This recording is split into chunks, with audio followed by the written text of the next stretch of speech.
Hello દોસ્તો, આગળના વિડીયોમાં આપણે એક ઘણા બધા પ્રશ્નો જે હતા તમારા બધાના, આ વિડીયોમાં હું એ પ્રશ્નોનો જવાબ આપવાનો પ્રયત્ન કરી રહ્યો છું. અને અમુક જે ટીચર જે છે એ મારે સજેસ્ટ કરવા છે તમને, એના માટે વિડીયો અપલોડ કરી રહ્યો છું. કેમ કે પીએસઆઈ ગ્રુપ બી માટે એટલો ટાઈમ નથી આપણી પાસે. પીએસઆઈ કોન્સ્ટેબલ પણ હવે ડિસેમ્બરનો આ વાત ચાલી રહી છે અને ગ્રુપ બી માટે આપણી પાસે એટલો ટાઈમ નથી. તો હું પોતે એટલું તમને એફર્ટ આપીને નહીં ભણાવી શકું. કે મારી ટ્રાય એ રહેશે કે હું પણ ભણાવું, મારો શોખ છે, પણ આપણે કોઈને નુકસાન જેવું નથી કરવાનું. એટલે હું તમને ટીચર સજેસ્ટ કરી રહ્યો છું કે તમારે કયા ટીચર જોડેથી શીખવું જોઈએ અને મેથ્સમાં કેવી રીતે સ્પીડ લાવવી, કે એક્ઝામમાં ઘરે થઈ જાય છે પણ એક્ઝામમાં નથી થતું, સારો સ્કોર કેવી રીતે કરવો, બુક કઈ લેવી, ડેઈલી કેટલો ટાઈમ આપવો, કેટલી પ્રેક્ટિસ કરવી, એ બધાનો જવાબ આપું છું. સૌથી પહેલાં તો તમારે જો સ્પીડ વધારવી હોય તો સૌથી પહેલાં તો 1 થી તમને 20 સુધીના સ્ક્વેર આવડવા જોઈએ. સ્ક્વેર એટલે વર્ગ. અને 1 થી 20 સુધીનો તો આવડવો જ જોઈએ. ઉપર 1 થી 30 સુધી કરો તો નુકસાન તમારું નથી, તમારે ફાયદો જ છે. એટલે વર્ગ આવડવા જોઈએ. 1 થી 15 સુધીના તમને ઘન આવડવા જોઈએ અને 1 થી 20 સુધીના તમને ઘડિયા આવડવા બહુ જ જરૂરી છે. કેમ કે તમારું ગણિતની સ્પીડ ઇમ્પ્રૂવ કરવા માટે તમારે ઘડિયા અને આ બધું બહુ જરૂરી અગત્યનું થઈ જાય છે. હવે તમને એમ કીધું હોય કે 19 × 17, તો આ તમે ગુણાકાર કરવા બેસો તો ક્યારે થાય? જો તમને ઘડિયા આવડતા હશે તો જ તમે આ ઝડપી કરી શકશો. તો હવે આપણે બીજી વાત કરીએ કે કયા ટોપિક તમારે સહેલા પડશે, કયા ટોપિક તમને અઘરા પડશે. જો તમે થોડુંક મેથ્સ તમને આવડતું હોય તો તમારે સહેલા ટોપિક કરવા હોય, સ્ટાર્ટિંગમાં તમે પહેલાં સહેલા ટોપિક કરી શકો છો. સહેલા ટોપિકની વાત કરીએ અને જો શરૂઆત કરવી હોય તો તમારે પહેલાં સંખ્યા પદ્ધતિ શીખવી પડશે. બરોબર. આમાં આવશે ભાગાકારના નિયમો,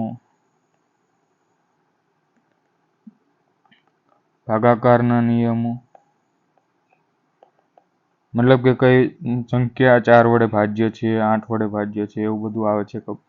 તો એ બધું તમને ભાગાકારના નિયમો ખબર હોવી જોઈએ. એના પછી આવશે લસ્સા ગુસ્સા.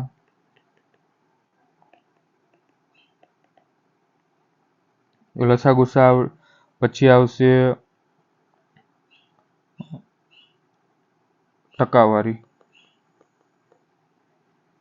લસ્સા ગુસ્સા આવડી જાય, સંખ્યા પદ્ધતિ આવડી જાય, પછી તમારે ટકાવારીમાં જમ્પ કરવાનું છે ડાયરેક્ટ. અને આપણે એક સંખ્યા પદ્ધતિમાં આપણે પેલું ભાગુ સબાનો નિયમ આવે છે, આપણે ગુજરાતીમાં કહેવાય છે ભાગુ સબા. બરોબર. તો આ પણ તમને આવડવું જોઈએ. કેમ કે સિમ્પ્લિફિકેશન અત્યારે બહુ પૂછાય છે. આપણે સીસીમાં પણ આવા પૂછાયેલા પ્રશ્નો, તો એ આપણે કરવું જરૂરી છે. ભાગુ સબાના નિયમો કઈ રીતે લાગુ પડે. પછી આ ટકાવારી આવડે પછી આપણે ગુણોત્તર અને પ્રમાણ,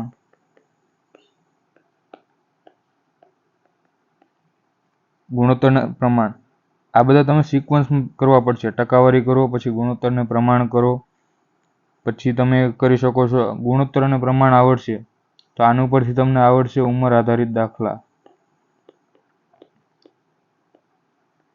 બરોબર. અને જો આ આવડશે ગુણોત્તર અને પ્રમાણ, તો જ તમને ઉંમર આધારિત દાખલા તમે ઝડપી કરી શકશો. આવડશે તો બેઝિકથી. તો આપણે અત્યાર સુધી શું કરતા, એક્સ લઈને દાખલા કરતા. પણ આ જો તમને સરખું આવડતું હશે તો તમે ડાયરેક્ટ દાખલા કરી શકશો. એના માટે તમારે આ બહુ સારી રીતે શીખવું પડશે. બરોબર.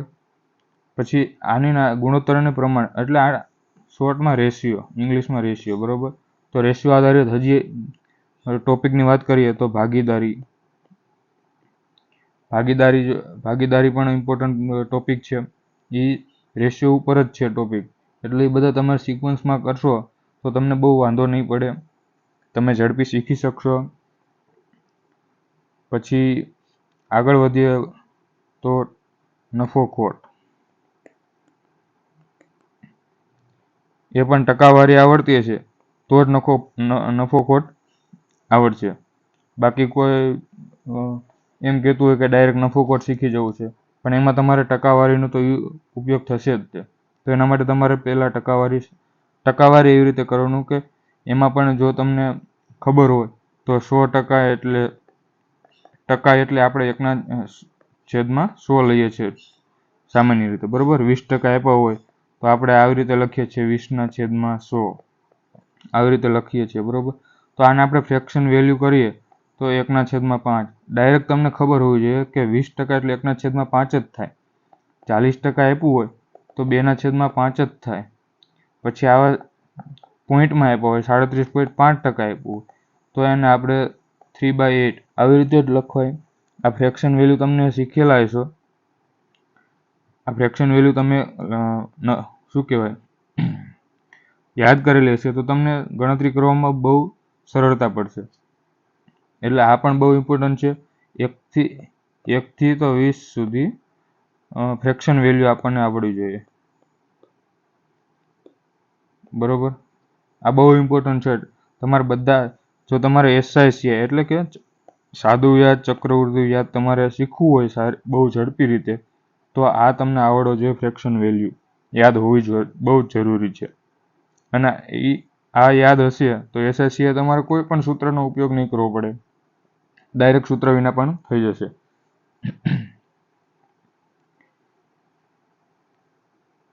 પછી હવે આવશે આગળ આપણે એવરેજ. આ પણ એક આપણે સહેલું ચેપ્ટર લઈ શકીએ છીએ, કેમ કે એમાં બહુ એટલું ખાસ કન્સેપ્ટ હોતા નથી, બહુ લાંબુ હોતું નથી, સિમ્પલ જ હોય છે. અને એવરેજમાં પણ ઘણી બધી ટ્રીકોથી દાખલા સોલ્વ થાય છે. તો આપણે એ ટ્રીકો શીખવા માટે એ ટ્રીકો ક્યાંથી શીખવા, હું તમને ટીચરના નામ આગળ બતાવું છું, પણ અત્યારે હું તમને સિક્વન્સ બતાવું છું. તો પહેલાં એ સિક્વન્સમાં જઈએ કે કયા ટોપિક તમારે પહેલાં કરવા. હવે રેશિયોની આપણે વાત થઈ ગઈ. હવે ઇઝી સબ્જેક્ટમાં હજી એક આવશે, ટોપિકમાં આવશે time and work. Time and work એટલે સમય અને કાર્ય, બરોબર. તો આ ટોપિક એવો છે કે તમે આમાં ભૂલ થવાની શક્યતા બહુ ઓછી છે. તમને ક્વેશ્ચન પૂછાય, પ્રશ્ન પૂછાણો, તમે ડાયરેક્ટ જવાબ ટીક કરશો, એની ગેરંટી હું આપું છું, કેમ કે આ બહુ ઇઝી ટોપિક છે. આના ટાઈમ એન્ડ વર્ક ઉપર જ બીજો આવે છે નળ અને ટાંકી. બંનેમાં કન્સેપ્ટ એક જ યુઝ થાય છે, સેમ પેટર્ન યુઝ થાય છે, પણ તમારે શીખવું પડશે કે કઈ રીતે એને એપ્લાય કરવું. અને આ બહુ ઇઝી ટોપિક છે, તો તમે આને અગાઉથી તમે તૈયાર કરી લો. જે ઇઝી ટોપિક છે એ તમે અગાઉથી તૈયાર કરી લો. હું તમને છેલ્લે બતાવીશ કે હાર્ડ ટોપિક કયા કયા છે, જે તમારે શીખવામાં વાર લાગશે. જો તમે ક્યારેય શીખા નહીં હોય તો તમારે શીખવામાં વાર લાગશે. પણ આ ટોપિક એવા છે કે તમે ઝડપી શીખી શકો છો, બરોબર. અત્યાર સુધી મેં જેટલા બતાવી બધા ટોપિક તમે ઝડપીથી શીખી શકો છો. એમાં કંઈ બહુ અઘરું નથી આવતું. હવે આવશે સાદું વ્યાજ. સાદું વ્યાજ એ કંઈ જ નથી, પણ એ આપણે ટકાવારીનો જ એક ભાગ છે, બીજું કંઈ જ નથી. ટકાવારી આવડતી છે, સાદું વ્યાજ સૂત્રની કોઈ જરૂર નથી કે સૂત્રો પાકા કરવા, કંઈ જરૂર નથી. ટકાવારી આવડતી હશે, સાદું વ્યાજ આવડશે, બરોબર. પછી હવે તમને અઘરા ટોપિકની વાત કરું. અઘરા ટોપિકમાં જોઈએ તો ચક્રવૃદ્ધિ વ્યાજ. અને તમને ખબર ના હોય તો કહી દઉં કે ગ્રુપ બીમાં આપણે આ ટોપિક એડ થયો છે, ચક્રવૃદ્ધિ વ્યાજનો ટોપિક એડ થયો છે, બરોબર. તો એ પણ કરવું બહુ જ જરૂરી છે. અને એ આપણે કોન્સ્ટેબલ અને PSI માટે કહું તો હસમુખ સાહેબના તમે જૂના પેપર જોઈશો એટલે ચક્રવૃદ્ધિ વ્યાજ અને સાદા વ્યાજના મેક્સિમમ દાખલા પૂછેલા છે.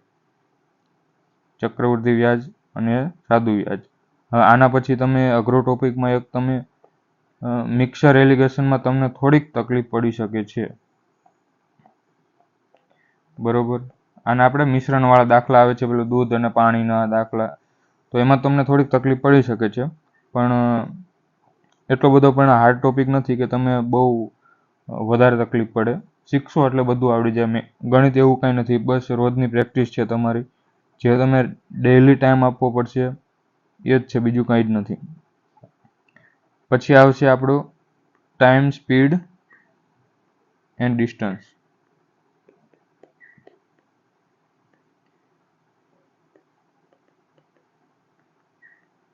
એટલે કે સમય,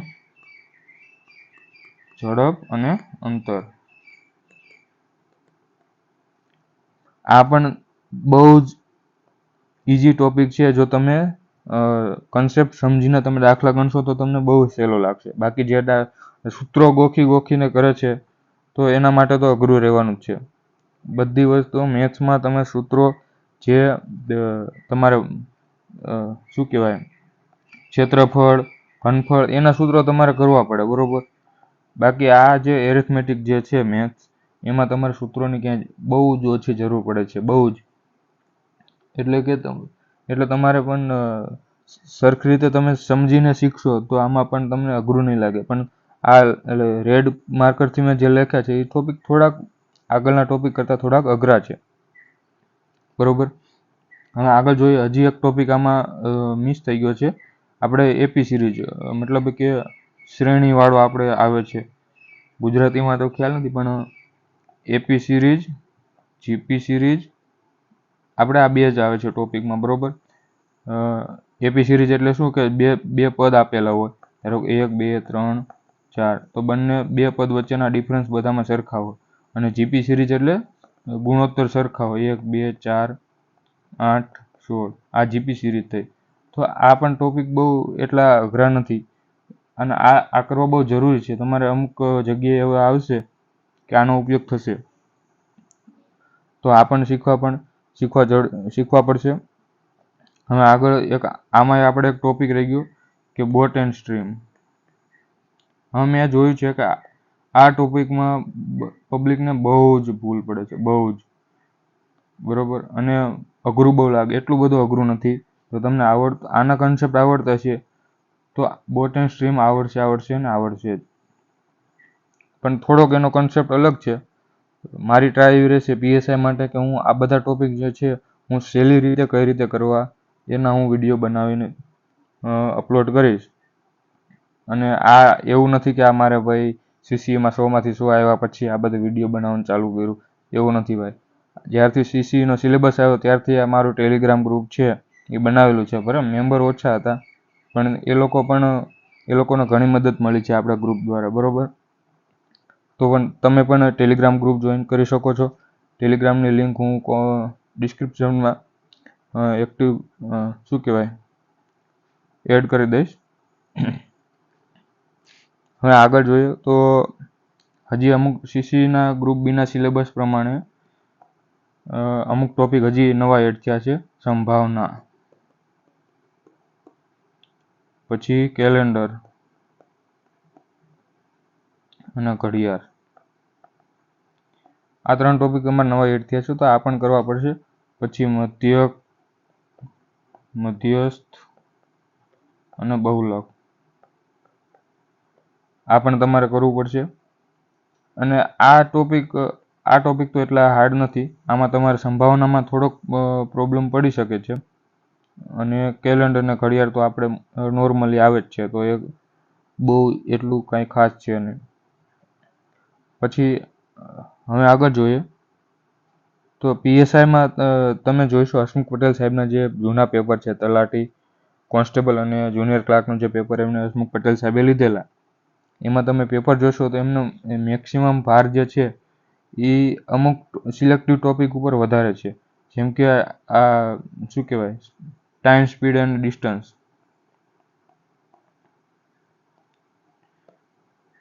બરોબર. આ ટોપિક ઉપર સાહેબે બહુ વધારે પ્રશ્નો પૂછેલા છે, તો આ ટોપિક તમારે કરવો જ પડશે. હસમુખ પટેલ સાહેબના ફેવરેટ ટોપિક પણ આપણે ગણી શકીએ.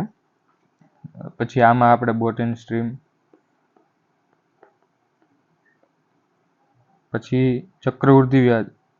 ચક્રવૃદ્ધિ વ્યાજના પણ દાખલા પૂછેલા છે. એક જ દાખલામાં 4 ઓપ્શન આપેલા છે અને આપણે ચારેય ઓપ્શનની ગણતરી કરાવેલી છે સાહેબે, એવી રીતે ઓપ્શન આપેલા છે. તો તમારે આ બધું કરવું પડશે. પીએસઆઈમાં તમે જોઈશો તો 50 માર્કનું મેથ્સ છે, 50 માર્કનું રિઝનિંગ છે, અને આ માર્ક છે તમારા ફાઇનલ મેરિટમાં ગણાવવાના છે. અને જો તમને આ આવડતું હશે તો હું તો ધારું છું કે જે અત્યારથી જ થોડું ઘણું મેથ્સ એનું સારું હશે એ 100માંથી 80+ આરામથી માર્ક લાવી શકશે. તો તમે 80+ લાવી શકતા હોય તો તમારે જીએસમાં એટલા ખેંચવા નહીં પડે કે ડિસ્ક્રિપ્ટિવમાં એટલા ખેંચવા નહીં પડે, બરોબર. તો તમે મેથ્સને અત્યારથી ટાઈમ આપવાનું ચાલુ કરી દો. આજે જ સાહેબે જાહેર કર્યું છે કે 15 નવેમ્બરથી ગ્રાઉન્ડ ચાલુ થવાનું છે, બરોબર. અને કોન્સ્ટેબલમાં જોઈએ તો પણ 30 અને 30નો રેશિયો છે. અને પેપર તમે જોઈજો, કોન્સ્ટેબલનું પીવાયક્યુ જોઈ લો કે કેટલા સાહેબે ટફ દાખલા મૂકેલા છે. ટફ ઇન ધ સેન્સ કે તમે જો નહીં કર્યું તો તમને અઘરા જ લાગવાના છે, બરોબર. પણ તમે આ બધું અગાઉથી અત્યારથી ચાલુ કરી દેશો તો એટલું કાંઈ ખાસ છે નહીં અઘરું. આમાં પણ તમે 60માંથી 45+ આરામથી જઈ શકશો. જો તમારું મેથ થોડુંક વીક હશે તો પણ તમે 40 સુધી તો જઈ શકશો. હવે આગળ જોઈએ કે હવે ઘણા બધાના પ્રશ્નો હતા કે ઘરે થઈ જતા હોય અને એક્ઝામ સેન્ટરમાં જઈએ ત્યારે નથી થતા સોલ્વ. તો એનું એક જ સોલ્યુશન છે, તમારે મોક આપવા પડશે. એ પણ સેક્શનલ મોક આપવા પડશે, ટોપિક વાઇઝ મોક આપવા પડશે. અને મોક આપવાનો ફાયદો શું છે કે ભાઈ તમે જે ટાઈમ આપેલો છે એ ટાઈમ ઉપર તમે એટલા ટાઈમમાં તમે પ્રશ્ન સોલ્વ કરી શકો છો કે નહીં એ જોવાનો મોકનો ફાયદો જ એ છે કે ભાઈ તમે આટલા ટાઈમમાં તમે આ પ્રશ્ન કરી શકો છો કે નહીં. તો તમારે મોક બહુ ઇમ્પોર્ટન્ટ વસ્તુ છે. અને અત્યારે જો મોક અત્યારથી આપવા હોય તો ટેક્સ્ટ બુક ના મોક લઈ શકો છો. એમાં પણ એસએસસી અને રેલવે આના પીવાયક્યુ તમે મોક આપી શકો છો. અને એવું નથી કે ભાઈ તમે હિન્દીમાં મોક આપશો તો તમને કંઈ થઈ જાય, કશું જ ફરક નથી પડતો લેંગ્વેજથી. રિઝનિંગમાં પણ બધું એ જ આવે છે અને મેથ્સમાં પણ એ જ આવશે. થોડો ઘણો લેંગ્વેજનો ફરક પડશે પણ અત્યારથી પ્રેક્ટિસ હશે તો તમારે પેપરમાં તમને આવડી જશે, તમે ઝડપી કરતાં શીખી જશો. અને એવું હોય કે તમે ઘરે બેઠા બેઠા નિરાતે સોલ્વ કરાવે દાખલા અને એક્ઝામમાં તમને ટાઈમ આપી દે આટલા ટાઈમમાં કરવાનો, તો ક્યાંથી થવાના છે. પણ તમે ઘરેથી જ એક્ઝામ જેવી પ્રેક્ટિસ કરો તો તમે એક્ઝામમાં એટલો તમારે ફરક નથી પડવાનો, તમે એ ટાઈમમાં કરી લેશો. હવે વીક ટોપિકને સ્ટ્રોંગ કઈ રીતે કરવા, આજે હું વાત કરી રહ્યો છું એ મારે જે પર્સનલમાં મેસેજ આવેલા કે આ રીતે આમાં શું કરવું. તો વીક ટોપિક હોય એના ઉપર તમારે વધારે ભાર આપવો પડશે. વીક ટોપિકના તમારે લેક્ચર જોવો, ફરીને એની નોટ્સ બનાવેલી હોય, પછી એ ટોપિકના તમે દાખલા ગોતો, બુકમાંથી દાખલા ગોતો, એ દાખલા તમે જાતે કરવાની ટ્રાય કરો. જો ના આવડે તો ફરીને વિડીયો જુઓ, ફરીને દાખલા કરો. આવી રીતે તમે રિપીટ મોડમાં કરશો ને તો એ ટોપિક તમારો સારો થઈ જશે. અને જેટલા વીક ટોપિક હશે તમારે કરવું જ પડશે. અત્યારે કોમ્પિટિશન એટલી હાઈ છે કે તમારે આ બધું કરવું જ પડશે. બીજો કોઈ તમારો ઉપાય છે જ નહીં. આના વિના કોઈ ઉધાર નથી.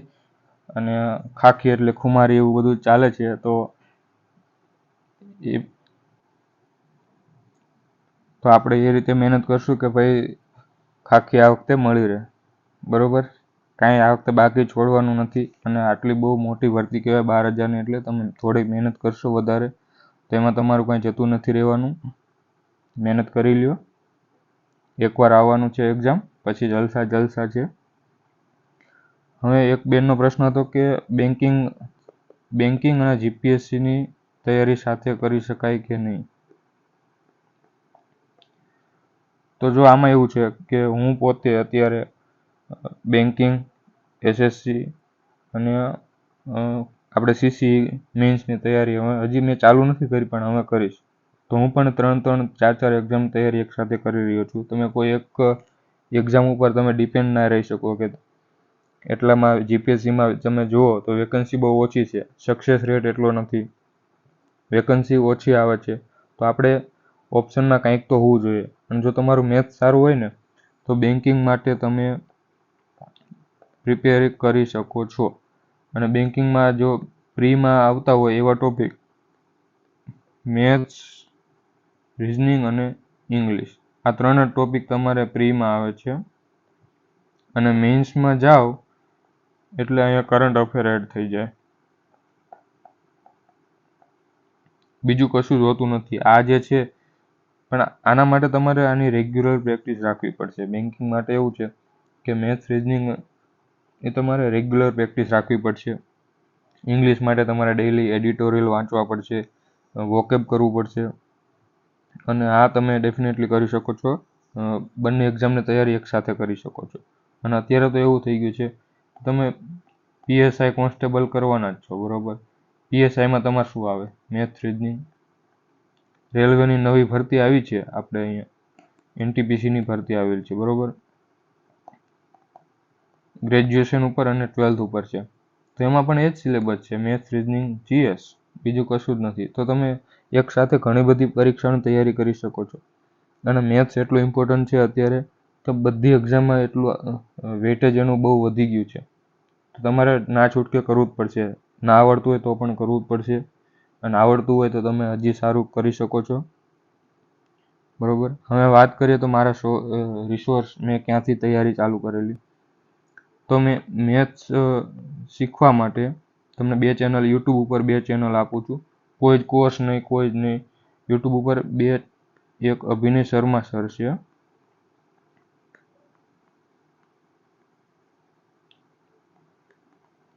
યુટ્યુબ ઉપર જ છે, ફ્રીમાં બધા જ ટોપિકના લેક્ચર ફ્રીમાં અવેલેબલ છે. અને એક છે અભિષેક ઓઝા સર. જો તમારું મેથ્સ થોડું ઘણું સારું હોય તો તમે અભિનય સર જોડેથી શીખી શકો છો. અને બેઝિકથી તમારે શીખવું હોય તો અભિષેક સરથી તમે શીખી શકો છો. અભિનય સરનું તમને મેથ્સ થોડુંક એડવાન્સ લાગી શકે, અમુક ટાઈમે શોર્ટ ટ્રીક તમે ના સમજાય, પણ અભિષેક સરનું તો ચોક્કસ 100% સમજાઈ જ જશે. તો આ 2 તમે મેથ્સ માટે આ 2 યુટ્યુબ ચેનલ ફોલો કરી શકો છો. રિઝનિંગ માટે જે આપણે CC માં જે પેટર્નના દાખલા હતા એ રિઝનિંગ માટે તમે રેન્કર્સ ગુરુકુલ યુટ્યુબ ચેનલ છે, બરાબર. આની ઉપરથી તમે રિઝનિંગ કરી શકો છો. અને અમુક એવા ટોપિક તમે તો છતાં પણ તમને કોઈ પ્રશ્ન હોય તો તમે મને આરામથી ગ્રુપમાં પૂછી શકો છો. હું બધાને જવાબ આપું છું ગ્રુપમાં, બરાબર. બુક્સની વાત કરીએ તો મેં કોઈ અત્યાર સુધી બુક્સ લીધી નથી. બધું જ મેં PDF માંથી કરેલું છે. એ પણ કઈ SSC રેલવેની PYQ. અને જે આ ટીચર મેં તમને સજેસ્ટ કર્યા એ ટીચર પણ તમને PYQ જ તમને કરાવશે. એના પરથી તમને અંદાજો આવે કે કેવા કેવા પ્રશ્નો પૂછાઈ શકે છે. એટલે તમને ટીચર લોકો એ રીતે પ્રેક્ટિસ કરાવે છે, બરાબર. તો મેં કોઈ બુકના ખર્ચા કર્યા નથી, ખાલી ખોટા. PDF હોય છે, મોબાઈલ સામે રાખી દાખલા સોલ્વ કરવા માંડો. ના થાય તો નોટ્સ જુઓ, છતાં પણ ના થાય તો ગ્રુપમાં મોકલો દાખલા તમને ના આવડતા અને હું સોલ્વ કરી આપીશ. અને હા, બીજી વાત કે આપણે ગ્રુપમાં જે લોકો છે ઘણા બધા આપણે ડાઉટ આવે છે, પણ એમાં સોલ્વ કરવાવાળા બહુ ઓછા છે. હું તમને મારા ગ્રુપની વાત કરું તો એવું નહીં રાખવાનું કે ભાઈ મારું ગ્રુપ છે એટલે હું મારી રાહ નહીં જોવાની કે સોલ્યુશન આપશે. તમને આવડતું હોય તમે ટ્રાય કરો, સોલ્વ કરો તો જ તમને આવડશે. તમને ખબર પડશે આ ભાઈને નથી આવડતો, મને આવડે છે, કોમ્પિટિશન વધશે. તમે સોલ્વ કરવાની ટ્રાય કરો, બરાબર. બસ આજ માટે આટલું. તમને છતાં કોઈ પ્રશ્ન હોય તો તમે કોમેન્ટ કરો, બરાબર. કોમેન્ટમાં બતાવો અથવા ગ્રુપમાં પણ પૂછી શકો છો. કાંઈ પણ પ્રશ્ન હોય તો પૂછી શકો છો બિંદાસ. આપણે એના માટે ચેનલ બનાવી છે.